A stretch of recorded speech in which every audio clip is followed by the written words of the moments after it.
தமிழகத்தின் புதிய கூட்டணி ஆட்சி அமைந்துள்ள நிலையில் தமிழக முதலமைச்சராக பொறுப்பேற்ற பிறகு முதன்முறையாக நாளை டெல்லி செல்கிறார் விஜய். பிரதமர் நரேந்திர மோடியை நேரில் சந்திப்பதுடன் தமிழகத்தின் முக்கிய திட்டங்கள், நிதி ஒதுக்கீடு மற்றும் மாநில வளர்ச்சி குறித்த பல்வேறு முக்கிய கோரிக்கைகளை இந்த சந்திப்பில் முதலமைச்சர் விஜய் முன்வைக்க உள்ளதாக தகவல்.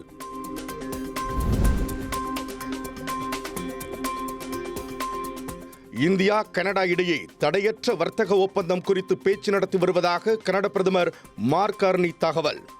3 நாட்கள் அரசுமுறை பயணமாக கனடாவிற்கு சென்றுள்ள மத்திய வர்த்தகத்துறை அமைச்சர் பியூஷ் கோயல் மற்றும் 100க்கும் மேற்பட்ட இந்திய நிறுவனங்களின் பிரதிநிதிகளும் பங்கேற்பு.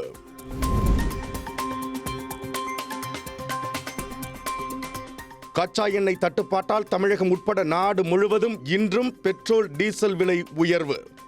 கடந்த 12 நாட்களில் 5வது முறையாக பெட்ரோல், டீசல் விலைகள் உயர்ந்து பெட்ரோல் லிட்டருக்கு 24 காசுகளும், டீசல் லிட்டருக்கு 23 காசுகளும் உயர்வு.